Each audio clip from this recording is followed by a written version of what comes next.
Good Friday Easter పరిచర్య నిమిత్తము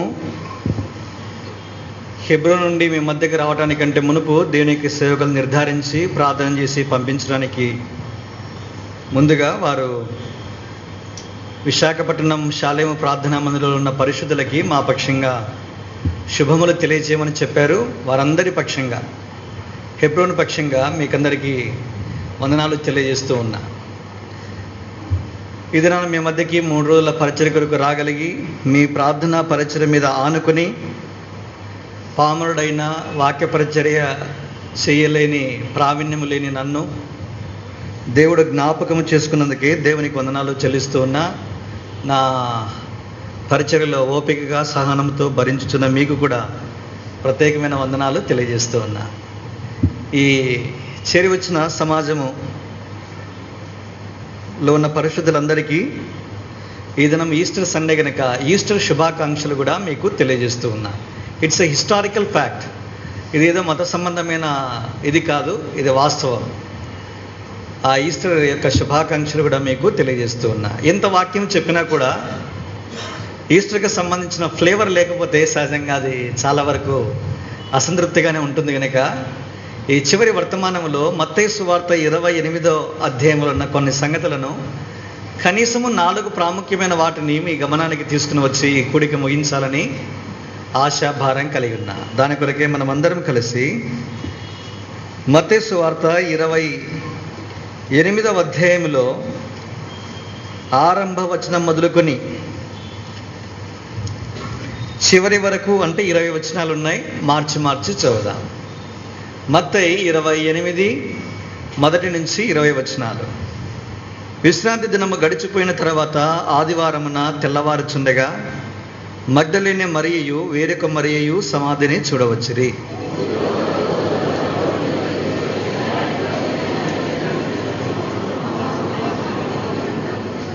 ఆ దూత స్వరూపము మెరుపువలె నుండెను, అతని వస్త్రము హిమమంత తెల్లగా ఉండెను.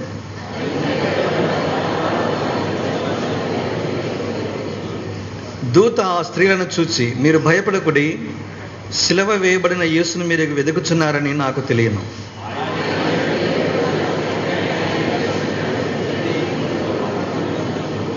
త్వరగా వెళ్ళి ఆయన మృతుల నుండి లేచి ఉన్నాడని ఆయన శిష్యులకు తెలియజేయుడి. ఇదిగో ఆయన గలిలయలోనికి మీకు ముందుగా వెళుచున్నాడు, అక్కడ మీరు ఆయనను చూతురు. ఇదిగో మీతో చెప్పితున్న నేను.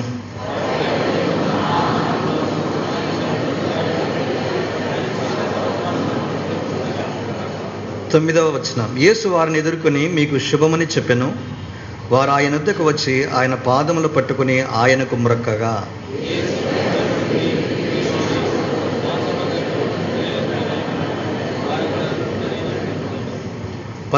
వారు వెలుచుండగా కావిలి వారిలో కొందరు పట్టణంలోనికి వచ్చి జరిగిన సంగతులన్నిటినీ ప్రధాన యాజకులతో చెప్పిరి.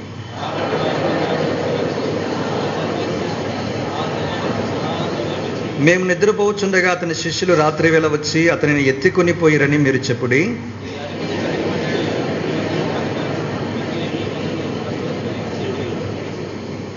అప్పుడు వారు ఆ ద్రవ్యము తీసుకుని తమకు బోధింపబడిన ప్రకారము చేసిరి. ఈ మాట యూదులలో వ్యాపించి నేటి వరకు ప్రసిద్ధమై ఉన్నది.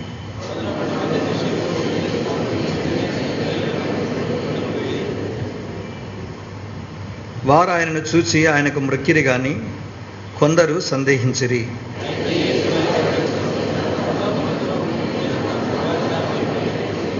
కాబట్టి మీరు వెళ్ళి సమస్త జనులను శిష్యులనుగా చేయుడి. తండ్రి యొక్కయు కుమారుని యొక్కయు పరిశుద్ధాత్మ యొక్కయు నామములోనికి వారికి బాప్తిస్మం ఇచ్చుచు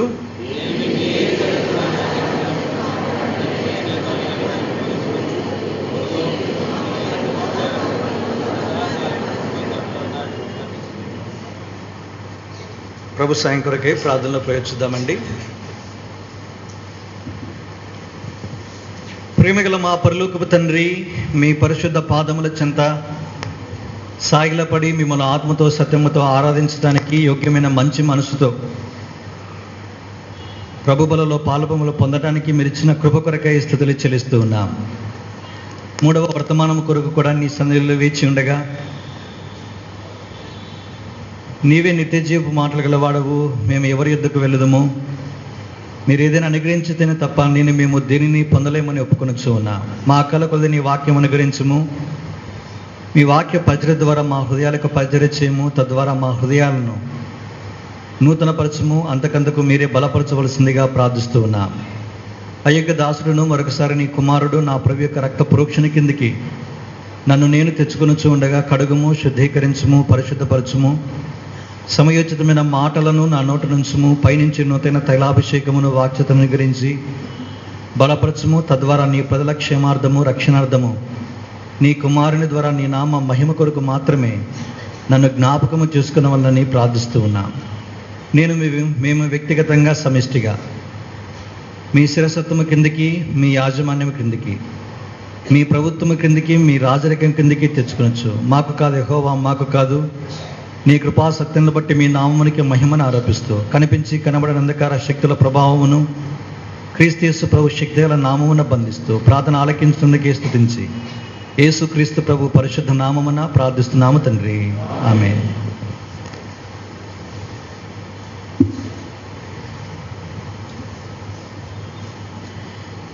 యేసు క్రీస్తు ప్రభువారు శరీరమును బట్టి దావీదు వంశములో పుట్టిన పరిశుద్ధమైన ఆత్మ ద్వారా దేవుడు మృతుల్లో నుండి ఆయన తిరిగి లేపుటను బట్టి ఆయన ప్రభావముతో దేవుని కుమారుడిగా రూఢిపరచబడినట్టుగా రోమా గ్రంథకర్త 1వ అధ్యాయము 7 వచనాల్లో మధ్య భాగంలో తెలియజేసినట్టుగా చూస్తాం. కనుక యేసుక్రీస్తు ప్రభువారి యొక్క మరణాన్ని ఆపుట ఎవరికీ సాధ్యము కానట్టుగా మనం చూస్తాం. దావీదు తన తండ్రి అయితే తాను చనిపోయి పాతబెట్టబడిన అయితే యేసుక్రీస్తు ప్రభువారిని పాతాళము బంధించలేకపోయినట్టుగా మనము చూస్తాం. అలాంటి యేసుక్రీస్తు ప్రభువారు రూఢిగా ప్రభావంతో సజీవుడిగా, మృత్యుంజయుడిగా, సమాధిని గెలిచినట్టుగా చూస్తాం. సజీవుడిగా పునరుద్ధానుడై తిరిగి లేచిన ఈ దినాన్ని ఈస్టర్గా మనము ఆచరించే వారంగా ఉన్నాం. వాస్తవికంగా లోకముల పండుగ దీనికి రకరకాలుగా ఆచరించే వారిగా ఉంటారు. అయితే ఆత్మ సంబంధమైన ఈ ఈస్టర్ ద్వారా కలిగే పరిచర్యను నీవు నేను అనుభవించాలని దేవుని యొక్క కోరిక. అసలు ఈస్టర్ ద్వారా నీవు నేను తెలుసుకొనవలసిన సత్యాలు ఏంటి అని మనం ఒకవేళ ప్రశ్నిస్తే, ఈస్టర్ సందేశము లేదా ఈస్టర్ ఇచ్చే వాగ్దానం ఏంటని మనం ఒకవేళ ప్రశ్నిస్తే, దానికంటే ముందే యేసు యొక్క పుట్టుక, దాన్ని క్రిస్మస్గా మరి చెప్పుకుంటూ ఉన్నారు కదా. ఆ క్రిస్మస్ ఇచ్చే వర్తమానాన్ని కూడా తెలుసుకుని తర్వాత ఈస్టర్ ఇచ్చే వర్తమానం దగ్గరికి రావాలా. సరే, మరి ఈస్టర్ వర్తమానం ఏంటి, దానికంటే ముందు క్రిస్మస్ ఇచ్చే వర్తమానం ఏంటి అని ప్రశ్నిస్తే దానికి జవాబు తెలుసుకుంటే చాలా ప్రాముఖ్యం. ఎవరైనా సరే శాలేము నుంచి మనం బయటికి వెళ్ళి బహిరంగ సువార్తల పాలభములు పొందితే ఏమండి అసలు క్రిస్మస్ అంటే ఏంటి, అసలు క్రిస్మస్ ఏం తీసుకుని వచ్చిందని ఒకవేళ జవాబిస్తే మనం ఇవ్వవలసిన వర్తమానం ఏంటి, అది చాలా ప్రాముఖ్యం. ఒక అన్యుడు అడిగే ప్రశ్నకి జవాబును మనం తెలుసుకునవలసిన వారంగా ఉన్నాం. What is the promise of Christmas, లేదా what is the message of Christmas? Christmas వాగ్దానము లేదా క్రిస్మస్ ఇచ్చే వర్తమానం ఏంటది? సామాన్యంగా అనిపిస్తుంది మనకి, అయితే చాలా ఇట్స్ ఎ ప్రొఫౌండ్ ట్రూత్, ఎంతో గంభీరమైన సత్యంగా చూస్తాం. మీరు గమనిస్తే క్రిస్మస్ వర్తమానం ఏదైతే ఉందో అదే ఈస్టర్లో ప్రకటించబడిన వర్తమానంగా చూస్తాం. ఏంటో వర్తమానం? ఇప్పుడే చదువుకున్న 28 అధ్యాయంలో 20 వచనాలు. సామాన్యంగా చెప్పాలంటే యేసుక్రీస్తు ప్రభువారు పుట్టినప్పుడు ఇచ్చిన వర్తమానం, భయపడకుడి, సకల ప్రజలకు కలగబో మహా సంతోషకరమైన సువార్తమానము నేను మీకు తెలియజేయుచున్నాను. నేడు దావీదు పట్టణమందు రక్షకుడు మీ కొరకు పుట్టి ఉన్నాడు, ఈయన ప్రభువైన క్రీస్తు. Fear not is the message of Christmas. Fear not is the promise of Christmas. Christmas యొక్క వర్తమానము, క్రిస్మస్ యొక్క వాగ్దానం ఒకటే, ఫియర్ నాట్, అదే ఆ మాట. ఇది ఈస్టర్ వర్తమానం ఏంటన్నా 25వ అధ్యాయం 5వ వచనంలోనూ దేవదూతల ద్వారా ప్రకటించబడిన వర్తమానము ఫియర్ నాట్. యేసుక్రీస్తు ప్రభువారు 28:10లో మాట్లాడుతున్న వర్తమానము ఫియర్ నాట్, భయపడకుము. This is the promise of Christmas, this is the promise of Easter. Easter ఇచ్చే శుభవర్తమానం ఇదే. భయము చేత మానవుడు చచ్చి బతుకుతూ ఉన్నప్పుడు మానవాళి కొరకు దేవుడు ఏర్పాటు చేసిన ఈ క్రిస్మస్ కానీ ఈస్టర్ కానీ తద్వారా లోకానికి ప్రకటించవలసిన వర్తమానం ఏంటంటే భయపడకుము, క్రీస్తు నీ కొరకు పుట్టాడు. ఎన్ని భయాలున్నాయి? సైకియాట్రిక్ డిపార్ట్మెంట్ దగ్గరికి వెళ్ళి ప్రశ్నిస్తే, ఒక మానసిక శాస్త్ర నిపుణుని ప్రశ్నిస్తే, ఒక వైద్యుని మీరు ప్రశ్నిస్తే 258 పైచులకు భయాల చేత మానవుడు బాధపడుతూ ఉన్నాడు. అందుకే సైకియాట్రీ ఇప్పుడు చాలా విలువైన, దానికి కూడా $1 కోటి పెడితే కానీ సైకియాట్రీ సబ్జెక్ట్ రాదు మనకి పీజీలో. అంత విలువైన సబ్జెక్ట్గా మార్చబడింది. కారణం, మనుషులు భయముతో వణికి చచ్చిపోతూ ఉన్నారు. ఫియర్ ఆఫ్ ఫెయిల్యూర్, అపజయం అంటే భయం. ఫియర్ ఆఫ్ ఎగ్జామినేషన్స్, పరీక్ష అంటే భయం. ఫియర్ ఆఫ్ ఫ్యూచర్, భవిష్యత్ అంటే భయం. ఫియర్ ఆఫ్ ఫ్యామిలీ, కుటుంబముకి ఏం జరుగుతుందో అదొక భయం. ఫియర్ ఆఫ్ డిసీజ్, వ్యాధి అంటే భయం. ఫియర్ ఆఫ్ డెత్, మానవులకున్న భయము అత్యంత ఘోరమైన భయం ఏంటంటే మరణ భయం. రకరకాల భయాల చేత మానవులు బాధపడుతూ ఉన్నారు. అయితే యేసు పుట్టాడు, ఏ భయానికి తావులేదు, నిర్భయంగా బతుకు.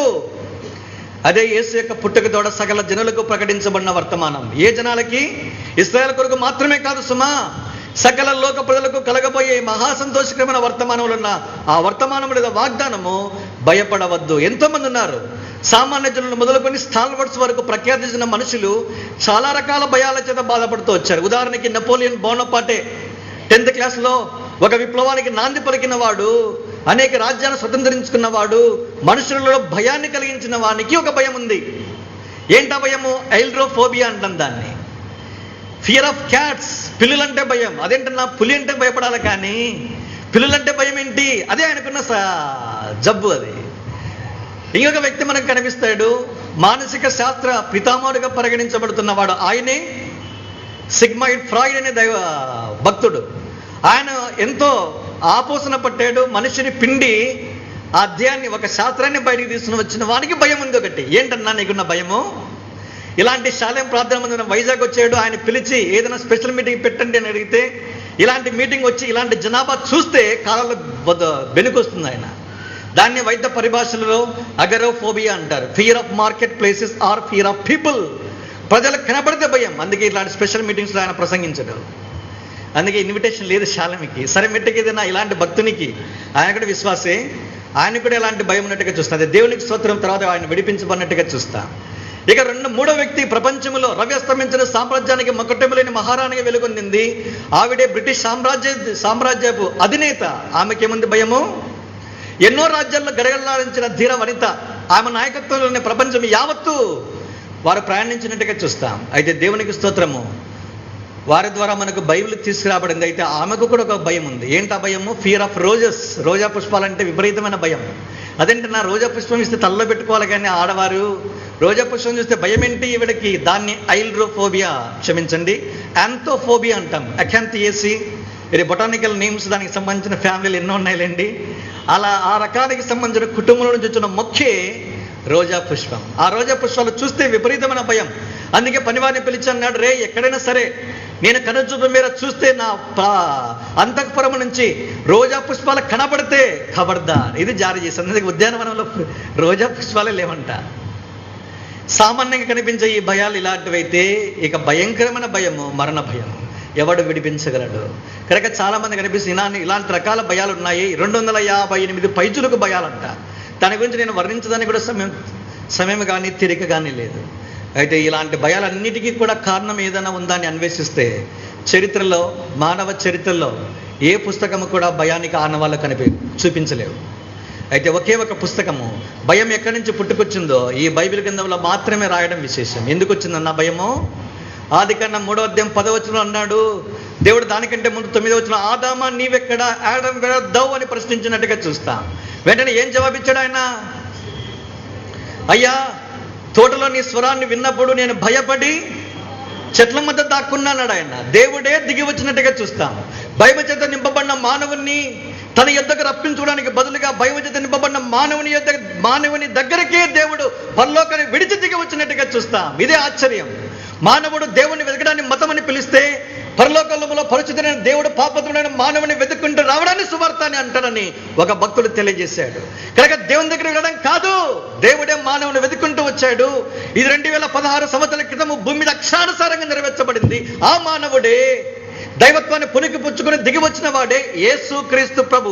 ఆ యేసుక్రీస్తు ప్రభువారు మానవ చేత పట్టి పీడించబడుతున్న మానవుని విడిపించడానికి భయపడద్దు అని చెప్పడానికి దిగి వచ్చిన వాడు. ఆయన పుట్టుకతోడనే ప్రకటించబడిన వర్తమానం ఇది. భయపడకము, ఫియర్ నాట్.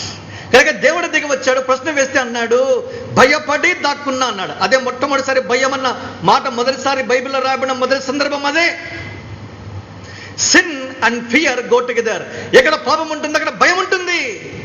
నీకు భయం ఉంది అంటే నీలో పాపం ఉందని అర్థం. జబ్బులకు సంబంధించిన సంగతులు మినహాయిస్తే. అయితే నువ్వు ఇంకా భయపడుచు ఉన్నావా? అయితే జీవితకాలం అంతా నిర్భయంగా నిన్ను చేయటానికి యేసుక్రీస్తు ప్రభువారు నీకు వలె నాకు వలె రక్త మాంసాలను ధరించుకుని ఈ భూమి మీదకి వచ్చాడు. ఆయన యజ్ఞ బలిపశువుగా శిలువపై వధించబడ్డాడు. ఇదిగో నిన్ను నన్ను నిర్భయంగా జీవితకాలం అంతయు భయం లేకుండా దేవుని సేవించగలిగిన భాగ్యాన్ని, ద్వారాన్ని తానే తెలిచాడు. ఇలాంటి యేసుక్రీస్తు ప్రభువానికి లోనికి ఆహ్వానిస్తే నీ భయము యావత్తు తీసివేయడానికి ఆయనకు మాత్రమే శక్తి, సామర్థ్యం ఉంది. ఇస్తావా? యేసుక్రీస్తు ప్రభువారు భయము తీసివేసే ఒక గొప్ప దేవుని, మహాదేవునిగా, సర్వాధికారైన దేవునిగా మనం చూస్తూ ఉన్నాం. అలాంటి దేవుడు అందుబాటులో ఉన్నాడు. ఇంకా ఎంతకాలం భయంతో ఉంటావు? వద్దు సుమా. అది క్రిస్మస్ వర్తమానం అయినా కావచ్చు, లేదా ఈస్టర్ వర్తమానమైనా కావచ్చు. 2 సార్లు ఈ భాగంలో చూస్తాం. ఏమన్నాడు? దేవదూతలు ప్రకటించే, భయపడద్దు, సజీవుడైన వాడిని మీరు మృతుల్లో వెతుకుతూ ఉన్నారు, ఆయన లేచాడు అని చెప్పాడు. 10వ వచనంలో యేసుక్రీస్తు ప్రభువారే భయపడకము అని సెలవిస్తూ వచ్చినట్టుగా చూస్తాం. ఎన్ని భయాలున్నా ఆ భయానికి పరిష్కారం ఒక్కటే, ఆయనే యేసుక్రీస్తు ప్రభువారు. నీకున్న అన్ని భయాలతో రా, నీకున్న అన్ని సందేహాలతో రా, నీకున్న అన్ని ప్రశ్నలతో రా. ఆ యేసుక్రీస్తు ప్రభువారు తానే నీకు పరిష్కారాన్ని చూపించిన వాడుగా మీకు ప్రకటిస్తూ ఉన్నా. అది ఈస్టర్ శుభ వర్తమానాలలో లేదా వాగ్దానాల్లో, సందేశాలలో వాగ్దానంగా మనం చూస్తాం. The promise of Easter is fear not. కనుక ఈస్టర్ వర్తమానం లేదా వాగ్దానము భయపడకము, అది మొదటిది. ఇక రెండవది ఏంటి? ఈస్టర్ ద్వారా ఇంకా ఏం నేర్చుకోవాలా? ద పర్పస్ ఆఫ్ ఈస్టర్ మనం చూస్తాం. చూడండి ఆ మాట ఎక్కడ రాయబడిందో. మత్తయి సువార్త 28వ అధ్యాయము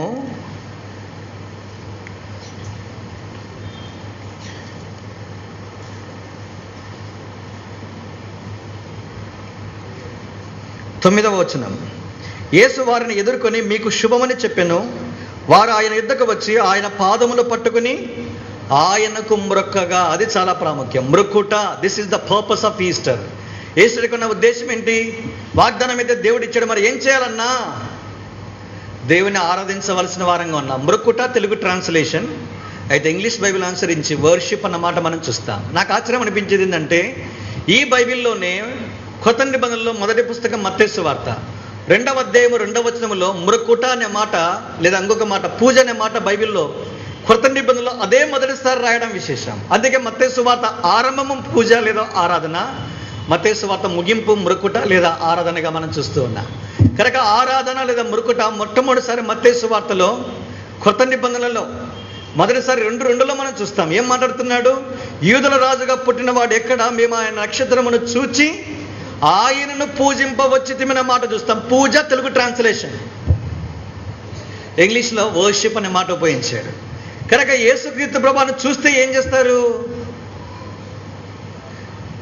యేసుక్రీస్తు ప్రభువును చూడాలని ఆశపడితే కొంతమంది విచిత్రంగా కొన్ని జవాబులు చెప్తూ ఉంటారు. యేసును చూస్తావు అనుకో, ఏం చేస్తావు? రోగాలు బాగు చేసుకుంటానన్నా. యేసును చూస్తే ఏం చేస్తావు? ఉద్యోగం కొరకు పిటిషన్ పెడతానన్నా. యేసును చూస్తే ఏమొస్తావు? మ్యాచ్ సరిగా రాలేదన్నా, మంచి అబ్బాయి లేదా మంచి అమ్మాయి కొరకు మనవి చేస్తానన్నా. ఎన్నో కారణాలు ఉంటాయి. అయితే ఈ వ్యక్తులు ఉన్నారు, యేసును చూస్తే ఏం చేస్తారు? ఆయనను పూజింపవచ్చితిమి. ఎంత మంచి మాట చూడండి. అందుకే క్రైస్తవ జీవితంలో సర్వోన్నతమైన ప్రాధాన్యతలలో ఒక ప్రాధాన్యత ఏంటంటే, యేసుక్రీస్తు ప్రభువారిని చూస్తే ఆరాధన పెళ్ళుబికి రావాలని దేవుడు కోరుచూ ఉన్నాడు. ఎన్నో రకాల సంగతులు ఉన్నాయి, ఎన్నో రకాల అభిప్రాయాలతో లోకంలో ఉన్నారు. మనమైతే ఆరాధన కొరకే చేరవచ్చు. ఇంకా బాగా చెప్పాలంటే, ఇంకా వారు యేసుక్రీస్తు ప్రభు యొక్క రక్తం దగ్గరికి రాలేదు, కడగబడలేదు, విశ్వాసం అంతకన్నా లేదు. అవిశ్వాసాలుగా ఉన్న వారికే ఆయన చూసి ఆరాధించాలని మనసు పుడితే, యేసు రక్తం ద్వారా కడగబడ్డావు, యేసు శిలువ మీద సంధించబడిన నీవు, సంఘంలో చేర్చబడిన నీవు ఆరాధించాలన్న మనసు నీకు రాకపోవడం విచారమే. ఎవరండి వీరు? నక్షత్రాన్ని చూచి అధ్యయనం చేసేవారు, అంటే ఖగోళ శాస్త్ర పరిశోధనకులు అని చెప్పొచ్చు. వారు ఆరాధన కొరకు చెల్లించిన క్రయం ఎంతో తెలుసా? తూర్పు దేశపు జ్ఞానులు అన్నారు. తూర్పు దేశంలో భారతదేశం కూడా ఒకటి. ఈ దేశం నుంచి కూడా ఒకరు వెళ్ళారని అనుకుంటారు. వాస్తవికంగా అది ఇంకా మన ఆధారాలు అంతగా కనిపించవు. ఎంతమంది వచ్చారో మనకు తెలియదు. వారు ఇచ్చిన కానుకలను బట్టి 3 అనుకుంటున్నారు. సరే, 3 అనుకుందాము. ఖగోళ శాస్త్రం అన్నది సెంట్రల్ గవర్నమెంట్ కింద ఉంటుంది. Science department of space and science and technology కిందకు వస్తుంది, అంతే కదా. సరే, వారికి ఉన్న జీతాలు సెంట్రల్ గవర్నమెంట్ కనుక 2 లక్షల రూపాయలు ఉంటాయి. యేసుక్రీస్తు ప్రభువును కనుగొనే సమయానికి, చూసే సమయానికి 2 సంవత్సరాలు సమయం పట్టినట్టుగా చూస్తాం. అంటే ఆరంభించారు, 2 ఏళ్ళకి అక్షరానుసారంగా వచ్చి ఆయన దగ్గర కానుకలు వేసి ఆరాధన చేశారు. ఎంత ఖర్చు ఉంటుంది ఒక్కసారి ఊహించండి. 2 సంవత్సరాలు లీవ్ ఎవరైనా ఇస్తారా అండి? లాస్ ఆఫ్ పేమెంట్ పోతే ఇస్తామని అంటారు ఎవరైనా. ఒక వ్యక్తికి ఈ లెక్క ప్రకారం చూస్తే 2 లక్షల రూపాయల నెలకు జీతం అంటే ఒక వ్యక్తికి ఒక సంవత్సరం 24 లక్షలు, 2 ఏళ్ళకు 48 లక్షలు, అంటే 50 లక్షలు అనుకుందాం. ముగ్గురే అనుకుంటున్నాం, ఇంకా చాలామంది ఉంటారు. ముగ్గురికి కలగలిపి 150 లక్షలు. మరి ఎలా ప్రయాణం వచ్చారు? వాళ్ళకి తిండి ఏంటి, బట్టలు ఏంటి, బస ఏంటి, అన్ని కలగలిపితే డిఏలు ఇంచుమించుగా 200 లక్షల రూపాయలు ఉంటుంది. 20 మిలియన్ రూపీస్ మాత్రమే కేటాయించారు. 200 లక్షల రూపాయలు. ఎంత ఆశ్చర్యమో చూడండి. అంటే 200 లక్షలు ఏమంటాం? 2 crores. 2 కోట్ల రూపాయల ఖర్చు పెట్టుకుని దేనికోసం వచ్చామన్నా? ప్రసంగం చేయడానికా? ఆరాధించడానికి వచ్చారు. Worship is a costly affair. ఆరాధన క్రైమ్తో కూడుకున్నది చెప్పడానికి ఈ సంగతులు మీకు జ్ఞాపం చేశారు. ఈ దినాన షాలేము వాసి, దేవుని ఆరాధించడానికి నువ్వు చెల్లించే క్రైమ్ ఎంత? ఏమీ లేని వాడనై నా హృదయపూర్వక ఆరాధన నీకే సమర్పిస్తున్నాను. వట్టి మాటలొద్దు, గట్టి మేలు తలపెట్టు. 2 కోట్ల రూపాయలు వెచ్చించి దేవుని ఆరాధించడానికి చేరి వచ్చిన వారు ఎదుట మనల్ని మనం చూసుకుంటే తేలిపోయే వారంగా ఉన్నాం. దేవుడు దేనైనా సరే క్రైమ్తో కూడుకున్నది ఇస్తేనే అంగీకరిస్తాడు. అంటే డబ్బులు ఇవ్వద్దని చెప్పడం లేదు దేవుడు. డబ్బుల కంటే క్రైమ్తో కూడుకున్నది దేని కోరుకుంటున్నాడు? నీ దగ్గర నా దగ్గర నుంచి present your bodies A living sacrifice unto God. నిన్నే దేవుడు కోరుతాడు. 2 కోట్లు ఇవ్వడం సులభమా? నీ హృదయాన్ని దేవునికి ఇవ్వడం సులభమా? 2 కోట్లు ఖర్చు పెట్టడం సులభమా? నీ జీవితాన్ని క్రీస్తుకు సమర్పించడం సులభమా? 2 కోట్ల దశంభాగం ఇవ్వడం సులభమా?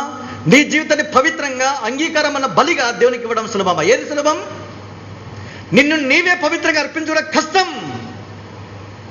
డబ్బులు సులభం. అలాంటిది నిన్నే దేవుడు కోరుచూ ఉండగా వెనకంజ వేయద్దు. అలాంటి నీవు ఆయన పాదముల చెంత చేరి ఈ ఈస్టర్ దినాన ఆరాధించాలని దేవుడు కోరుచూ ఉన్నాడు. కనుక the purpose of Easter is worship.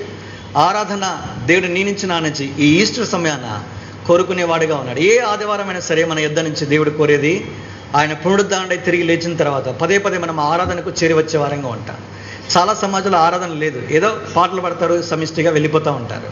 అయితే ఈ సహవాసంలో మాత్రమే ఇలాంటి అనుభవంలోనికి మనం వచ్చాం. అందుకే నీకు నాకు కలిగిన ఈ గొప్ప ధన్యతను బట్టి దేవునికి వందనస్తులమై ఉన్నాం. ఎంత ఆరాధన చేస్తూ ఉంటామో, వ్యక్తిగత మన జీవితంలో మనల్ని మనం అర్పించుకుని ఆరాధన చేస్తూ ఉంటామో, ఆ ఆరాధనను దేవుడు అంగీకరించేవాడుగా, ఆగ్రహించేవాడుగా ఉంటాడు. మనం ఏం కోరకపోయినా సమస్తమును సమకూర్చినట్టుగా మనం చూస్తాం.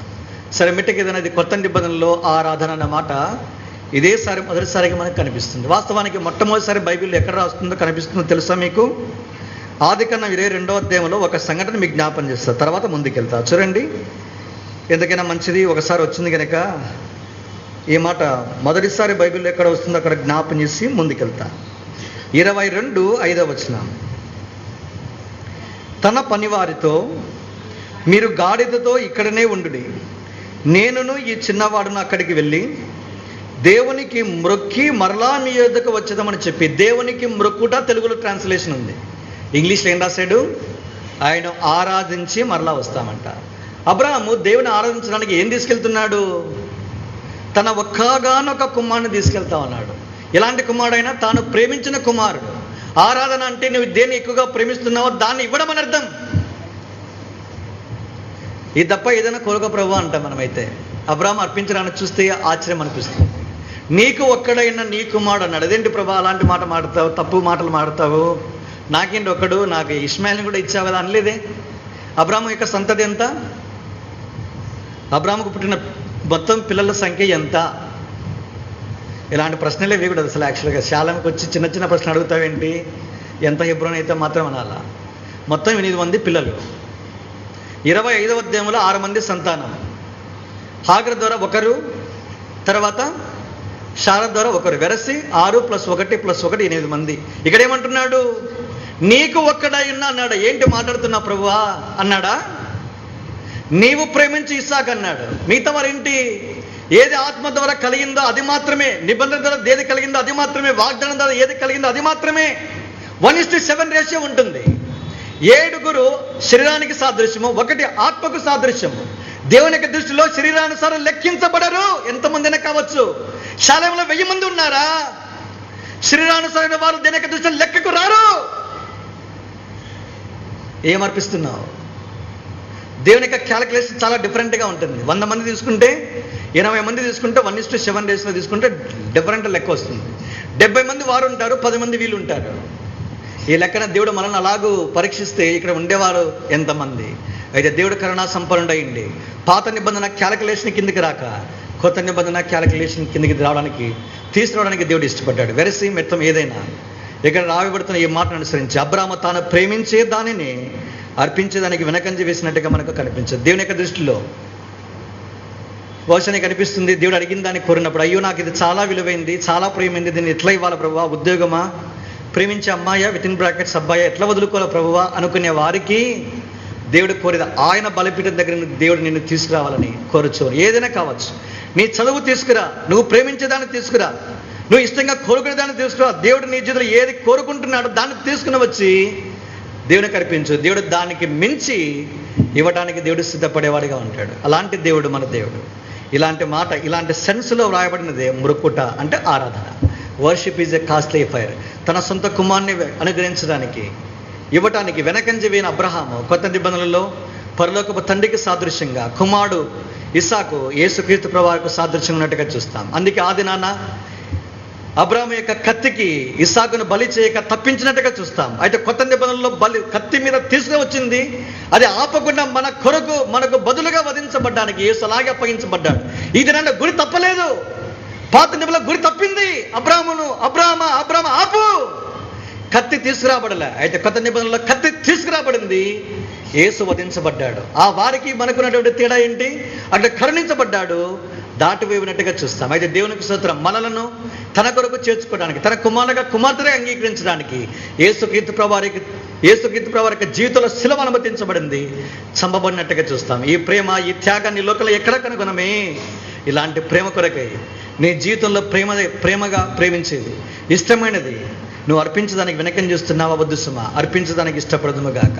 ఏదైనా అలవాటు ఏదైనా నిన్ను పట్టి పీడిస్తూ ఉంటే, ఈ అలవాటు వద్దు, ఆటంకంగా ఉంది, తీసేయ్. ఈ పాపం వద్దు, దురభిమాన పాపం ఉంది, ఈ అలవాటు నీకుంది, తీసేయ్ అని దేవుడు నిన్ను ప్రేరేపిస్తూ ఉంటే, ఆయన బలిపీఠం మీద ఉన్నపాటుకు తీసుకురా. నువ్వు దేవుడి చేత ఆశీర్వదించి దీవించబడే వ్యక్తిగా ఉంటావు. The promise of Easter is fear not. Easter ఇచ్చే వర్తమానం లేదా వాగ్దానము భయపడకము. The purpose of Easter is worship. Easter యొక్క ఉద్దేశము ఆరాధన. మూడవ సంగతి ఏంటి? త్వరగా చూపించి ముగిస్తాను. ఇక మత్తయి సువార్త 28వ అధ్యాయం 18వ వచనం. అయితే యేసు వారి యొద్దకు వచ్చి, పరలోకమందును భూమి మీదను నాకు సర్వాధికారము ఇవ్వబడిన. This is the power of Easter. ఈస్టర్కు ఉన్న శక్తి ఏంటిది? భూమి మీద పరలోకంలో 2 స్థలాల్లో నీకున్న దేవుడు అధికారం కలిగిన వాడుగా, సర్వాధికారం కలిగిన వాడుగా మనం చూస్తాం. మీరు గమనించాలా, మనకందరికీ సమస్యలు ఉన్నాయి. అయితే సమస్యకన్నిటికీ పరిష్కారం ఒకటే, ఆయనే యేసుక్రీస్తు ప్రభువు. మనకున్న అన్నిటికీ పరిష్కారాన్ని యేసుక్రీస్తు ప్రభువులోనే దేవుడు చూపిస్తూ వచ్చినట్టుగా చూస్తాం. నీకున్న పరిష్కారం కోసం కోర్టుకి వెళ్ళిన కోర్టుల కేసులో పెండింగ్లో ఉంటాయి. అయితే ఈయన దగ్గరకు వస్తే బహుశా కేసు పెండింగ్ లేకుండా చేయగలిగిన సామర్థ్యం ఆయనకు ఒక్కనికి మాత్రమే ఉంది. ఇలాంటి దేవుడు అందుబాటులో ఉన్నప్పుడు ఏ సమస్య అయినా, ఏ సంగతిని అయినా బట్టి నిరుత్సాహపడద్దు. పురాతన తలుపులారా, మీ తలలో పైకెత్తుకో. ఎందుకండి? మహిమగల రాజు లోనికి ప్రవేశించేందుకు తల దించుకుంటా, తల పైకెత్తు. అదే దేవుడు నీ నుంచి నా నుంచి కోరేది. దేవుని కుమారుడిగా, కుమార్తెగా దేన్ని బట్టి నిరుత్సాహపడద్దు, దేన్ని బట్టి కృంగిపోవద్దు. అసాధ్యమైనది అంటూ భూమి మీద ఏది కూడా లేదు ఆయనకి. Is there anything too hard for the Lord? ఇది క్వశ్చన్, ప్రశ్న వేశాడు. అయితే మనమే జవాబు చెప్పాలి. లేదు ప్రభువా, సమస్తము నీ యుద్ధకు తీసుకుని వస్తూ ఉన్నా. అలాంటి వారంగా ఉండాలి. అంతేగాని కృంగిపోయి, దిగులు పడి, నిరుత్సాహపడి, విచారవదంతో ఉండద్దు. దీనికి పాదుల చింతకు నువ్వు తీసుకుని వస్తే జీవితంలో సమస్త మనకు పరిష్కారంగా యేసునే చూపించడు కనుక ఆయనే మనకు పరిష్కారం చూపించేవాడుగా ఉన్నాడు. అలాంటి యేసుక్రీస్తు ప్రభువారు సర్వాధికారైన దేవుడై ఉన్నాడు. ఆయన యొక్క సర్వాధికారము ఇలాగను బయలుపరుచుతుంది కనుక ఈశ్వరుకు ఉన్న శక్తి అలాంటిది. అందుకే నేను కూడా ఇలాంటి దేవుని కలిగి ఉన్న కారణాన మనం ఎంతో ధన్యులం. ఇలాంటి సర్వశక్తి మంతుడు మన జీవితంలో ఉన్నప్పుడు దేన్ని బట్టి దిగులు పడద్దు, నిరుత్సాహపడద్దు, కృంగపడద్దు, కన్నీళ్ళు విడవద్దు. నీ ప్రార్థన అంగీకరించబడింది. ఇక ముగింపు పలికి ముందుకు సాగిపో. ధైర్యం కొని తెచ్చుకో. ఆయన నీ పక్షమున నుండి, నీ కుడి పక్షమున నుండి నిన్ను బలపరిచేవాడు, అన్ని పరిస్థితులకు చాలినవాడు, అన్ని పరిస్థితులకు జవాబిచ్చేవాడు, అన్నింటిలోనూ చాలినవాడు, అన్నింటికీ తగినవాడు. అలాంటి వాడు మనకుండగా ఆయన యుద్ధకే తీసుకుని వద్దాం. అలాంటి వాడిని పునరుద్ధాన దినములో ఈ మాటను జ్ఞాపం చేసుకుని ముందుకు కొనసాగం గాక. 4వది చివరిది, 2 నిమిషాల ముగించేస్తా. 28వ అధ్యాయము 19వ వచనం ఏం రాస్తున్నాడు? మత్తయి సువార్త 28:19.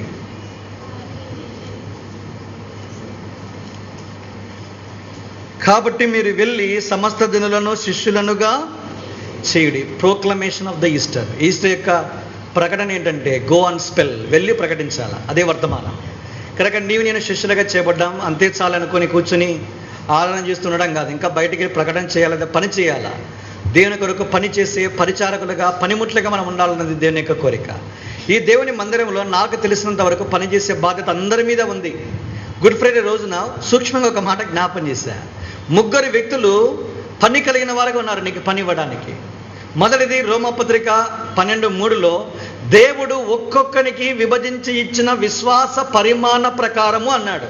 ఒక్కొక్కనికి అండర్లైన్ చేయండి, అది కామన్ ఫ్యాక్టర్. అది చెప్పదలుచుకున్న మాట, నొక్కి చెప్పదలుచుకున్న మాట. షాలేములో చేరని నీకు ఏమిచ్చాడు? విశ్వాస పరిమాణము, సామర్థ్యం ఇచ్చాడు.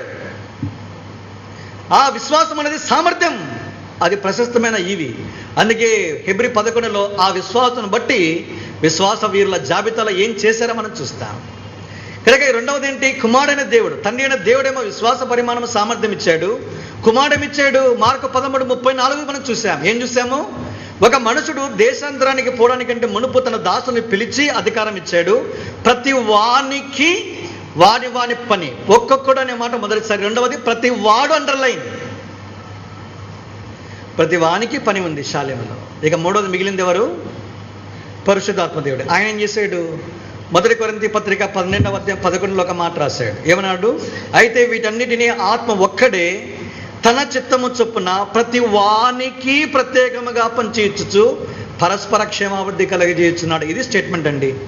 ప్రతి వానికి ప్రత్యేకంగా పంచిపెడుతున్నాడు. స్పెషల్ గిఫ్ట్స్, ప్రత్యేక కూడికలు మాత్రమే కాదు, ప్రత్యేకమైన ఈవులు ఇస్తున్నాడు. వాళ్ళ ఆశ్చర్యంగా అనిపిస్తుంది. 3 వ్యక్తులు నీకు నాకు సామర్థ్యం ఇస్తున్నారు. సామర్థ్యం ఉంది కన్నా నీకు పని ఉంది కనుక, పనికి తగ్గ సామర్థ్యం ఉంది, పనికి తగ్గ కృపావరం ఉంది. ఇక పని లేని వారు ఎవరున్నారండి శాలేములో? Don't be a spectator. కేవలం ప్రేక్షకునిగా, వీక్షకునిగా ఉండొద్దు. వెళ్ళి ప్రకటించు. దేవుని కొరకు నేను పని చేసి దేవుని యొక్క రాజ్యాన్ని విస్తరింపచేయాలని కోరుచూ ఉన్నాడు. ఆశ్చర్యం ఏంటంటే, నువ్వు వెళ్ళి గాస్పెల్ అనే మాటకు గో అండ్ స్పెల్ అని అర్థం. నువ్వు బయటికి అడుగు పెడితే తప్ప ప్రకటన చేయలేమని అర్థం. మీరు ధన్యులు. అయితే నియామకంగా మీకు సువార్త ఉన్నదని విని సంతోషించారు. దేవునికి వందనాలు చెల్లిస్తూ ఉన్నా. దేవుని యొక్క రాజ్య సువార్తలో మనం కూడా పాలుభాగస్థులమై ఉండి దేవుని యొక్క రాజ్యాన్ని విస్తరించే బాధ్యత మనం తీసుకునవలసిన వారంగా ఉన్నాం. ఒక వాగ్దానం ఏంటంటే, బయటికి వెళ్ళి ప్రకటించే వారికి ఒక శుభవర్తమానం. ఏంటది? కాబట్టి అన్నాడు. కింద చూసాడా? ఇదిగో యుగ సమాప్తి వరకు సదాకాలము మీతో కూడా ఉన్నాను. 2016లో కొంతమందికైనా ఈ వాగ్దానం వచ్చి ఉంటుంది. ఎవరికన్నా ఈ వాగ్దానం వర్తించేది? అందరికీ వర్తించదు. అది ఎవరికి? దేవుని కొరకు ముందుకు సాగిపోయే వారికి, దేవుని కొరకు ముందుకెళ్ళి సువార్త సేవలో ప్రయాసపడే వారికి, దేవుని యొక్క రాజ్యాన్ని విస్తరింపజేసే పనిముట్టుగా ఉండేవారికి ఈ వాగ్దానం ఉంది. ఏ వాగ్దానము? ఇదిగో సదాకాలము నీతో కూడా నేను ఉన్న, తోడుగా ఉన్న వెళ్ళు. ఏం భరోసా అండి! Wherever you go our network follows. Idea, mobile, Hutch, anything, ఏ నెట్వర్క్నే కావచ్చు, నిన్ను వెంబడించేవాడు ఆయన. సిగ్నల్స్ టవర్ దగ్గర ఉంటేనే అందుతాయి. ఇది అట్లా కాదు, టవర్ లేకపోయినా అందుతూ వెళ్తానే ఉంటాడు. ఇలాంటి మంచి దేవుడు మనకు తోడుగా ఉంటే చీకు చింత నీకెందుకు? అలాంటి మంచి దేవుడు మనకు తోడుగా ఉన్నప్పుడు ఇలాంటి వెలుగులో మనం ముందుకు కొనసాగవలసిన వారంగా ఉన్నాం. దేవుని సేవలో, దేవుని పరిచయలో ఎన్నో కష్టాలు ఉంటాయి. అనుకుంటారు చాలామంది, మేము ఒంటరిగా విడిచిపెట్టబడ్డామే అనుకుంటాం. అలాంటి పని అంటూ ఎప్పుడు అనుకోవద్దు, నిరుత్సాహపడద్దని. మీతో పాటు ఉండేవాడు దేవుడు. ఎన్ని పరిస్థితులైనా కావచ్చు. దావీదు పరిచయం చేసేటప్పుడు తన ఇంటి వారు అంత సహకరించలే, సొంత భార్య నిరాకరించినట్టుగా చూస్తా. అందుకే ఆవిడ మరణం వరకు మీకాలు పిల్లలను కనకయుండెను. 2 సమూయేలు గ్రంథం 6:22లో చూస్తాం. ముగింపు మాట అది. ఎందుకు ఈ మాట రాశాడని నాకు ఆశ్చర్యం అనిపించింది. బైబిల్లో దావీదు దేవుని సేవిస్తూ ఉంటే, ఏ దేవుని దావీదు సేవిస్తూ ఉన్నాడో ఆ దావీదును భార్య ఏం చేసింది? దావీదునే కించపరిచినట్టుగా మనకు అనిపిస్తుంది. అయితే దావీదు దేవుణ్ణి ఏం చేసింది? ఆవిడ చిన్న చూపు చూస్తుంది. అందుకే దేవుడు ఏం చేశాడంటే శాశ్వతంగా గర్భాన్ని మూసినట్టుగా చూస్తాం. అందుకే బైబిల్లో నాకు తెలిసినంత వరకు ఎంతమంది గొడ్రాళ్ళు ఉన్నారు? 7 మంది గొడ్రాళ్ళు ఉన్నారు. అందులో ఎంతమంది పిల్లలు కన్నారు? మొదటి వాడు చూస్తాం. మొదటి గొడ్రాళ్ళు తనమును పోగొట్టుకున్న విశ్వాస వీరురాలు శారా గర్భం నుంచి ఎవరు వచ్చారు? ఇస్సాకు వచ్చాడు. ఎలాంటి వాడు? యేసుక్రీస్తు ప్రభువారికే ఆయన ముంగుర్తిగా చూపించబడుతున్న వ్యక్తి. ఇక రెండవ వాడు ఎవరు? ఆమె కోడలు వచ్చింది. ఆమె కోడలు యాకోబు ఇస్సాకు భార్య రిబ్కా కూడా కొంతకాలము గొడ్రాలుగా ఉంది. అయితే దేవునికి స్తోత్రము, ఆమె గర్భం కూడా తీసివేయబడింది. 20 ఏళ్ళ తర్వాత బిడ్డగనింది. ఆమె గర్భంలో నుంచి వచ్చిన వాడే యాకోబుగా మనం చూస్తాం. ఆ యాకోబు ఎవరు? 12 గోత్రకర్తలకు మూలంగా చూస్తాం. 12 గోత్రాల నుంచి యూదా గోత్రము నుంచి దావీదులో నుంచి యేసుక్రీస్తు ప్రభువుని లోనికి తీసుకుని వచ్చిన గణరాలు ఈవిడిగా మనం చూస్తాం. ఇక 3వ గొడ్రాలు ఎవరు? యాకోబు భార్య పేరు రాహేలు. అంతకంటే ముందు లేయగా మనం చూస్తాం. కనుక లేయా మరియు రాహేల్ దగ్గరికి వస్తాం. రాహేల్ గర్భంలో నుంచి యోసేపు వచ్చినట్టుగా చూస్తాం. ఎవరు యోసేపు? దాదాపుగా తన పరిపాలించిన దినాల్లో కరువు వస్తే కరువులో పెంచి పోషించిన వాడిగా మనం చూస్తాం. ఇది ఎలాంటిదంటే, ఈ దినాల్లో ఆయన డబ్బులు తీసుకున్నాడు, తర్వాత ఏం చేశాడు? వారికి ధాన్యం ఇచ్చినట్టుగా చూస్తాం. కిలో 2 రూపాయల బియ్యం పథకము ఇక్కడి నుంచే కాపీ కొట్టినట్టుగా చూస్తాం. అది తమిళనాడు ఎంజీఆర్ కావచ్చు, ఏపీ ఎన్టీఆర్ కావచ్చు, వైఎస్ రాజశేఖర్ కావచ్చు, తెలంగాణ ముఖ్యమంత్రి ఇప్పుడు ఎవరున్నారు? కేసీఆర్ కావచ్చు, ఎవరైనా సరే ఆది మూలము ఆది కాండము యోసేపే. డబ్బులు తీసుకున్నారు, ఉచితంగా ఎందుకు పంచిపెట్టలా? కొంచెమైనా తీసుకోవాల్సిందే. అందుకే ఈ పథకానికి మూల పురుషుడిగా యోసేపును మనం చూస్తాం. క్షామంలో బ్రతికించేవాడు, క్షామంలో తిండి పెట్టేవాడు యోసేపుగా చూస్తాం. ఈ పరమ యోసేపు యేసుక్రీస్తు ప్రభువారు నిన్ను క్షామంలో, నీ ఆత్మకు క్షామం పట్టకుండా నిన్ను పోషించి సంరక్షించేవాడు యేసుక్రీస్తు ప్రభువారు. అలాంటి వాడు ముగ్గుర్తిగా యోసేపుగా మనకు చూపించబడుతూ ఉన్నాడు. అది 3వ. ఆది కాలంలో 3 ఉన్నారు. ఇక 4వ స్త్రీ ఎవరు? న్యాయాధిపతుల గ్రంథంలో మనం చూస్తాం. ఆవిడే సంసోను తల్లి. పేరు రాయబడలేదు, మనోహ భార్య అని రాశారు. ఆమె కూడా గొడ్రాలుగానే ఉంది. అయితే దేవునికి స్తోత్రము, ఆమె గర్భము తెరవబడింది, సంసోను బయటకు వచ్చాడు, న్యాయాధిపతిగా ఉన్నాడు, గొప్ప కాలం తలపెట్టినట్టుగా చూస్తాం. తర్వాత మీరు అన్నట్టుగా మొదటి సమూయేలు గ్రంథంలో హన్నా. ఎవరు వచ్చారు? సమూయేలు బయటకు వచ్చాడు. దాని మొదలుకొని బెర్షెబా వరకు ఎవరి పేరు చెబితే సలాం చేయాల్సింది ఎట్లా, అలాంటి వాడు బయటకు వచ్చాడు. 2 రాజులను అభిషేకించడానికి దేవుడు ఆయన పనిముట్టుగా వాడుతున్నాడు. సమూయేలు లేకపోయి ఉంటే ఇశ్రాయేలు మీద సౌలు అనే రాజు ఉండేవాడు కాదు. సమూయేలు లేకపోయి ఉంటే 12 గోత్రాల మీద సమిష్టి రాజ్యం మీద పరిపాలించే దావీదు ఉండేవాడు కాదు. దేవునికి స్తోత్రము. సమూయేలును బట్టే సౌలు వచ్చాడు, సమూయేలును బట్టే దావీదు వచ్చినట్టుగా మనం చూస్తాం. అలాంటి వీరుడిగా మనము దీనిక వాక్యాలు చూస్తాం. కనుక ఆయన గర్భములో, ఆమె గర్భములో నుండి ఇలాంటి వాడు వచ్చాడు. మొత్తం ఎంతమంది వచ్చారు? 5 మంది వచ్చారు. ఇక చివరిది 2వ సమూయేలు 6వ అధ్యాయంలో మీకాలు. ఇంకా చివరిది కొత్త నిబంధనలో ఒకరు ఉన్నారు, ఒకరే. పాత నిబంధన 6, కొత్త నిబంధన 1. ఆవిడే ఎలిజబెత్. ఆమె గర్భంలో నుంచి ఎవరొచ్చాడు? బాప్తిస్మము యోహాను వచ్చారు. ఏం టైటిల్ ఆయనకి? మండుచు ప్రకాశించుచున్న దీపం అంటారు. దగ్గరికి వస్తే కాల్చి పడేస్తారు అంతే. ఎలా సెన్స్ అంటే, ఆయన దగ్గరికి వెళ్తే చాలు మలినం అట్లాగూ కాలిపోతారు. అలాంటి గొప్ప పరిచయం చేసిన ఘనుడు. 7 మంది గొడ్రాలలో 6 మందికి పిల్లలు కలిగారు, ఒక్కరికి మాత్రమే పిల్లలు కలగలే. ఆవిడే దావీదు భార్య అయిన మీకాలన్న మాట లేదు. చూసారా మీరు? నాకు సమయం లేదు కనుక చూపించలే.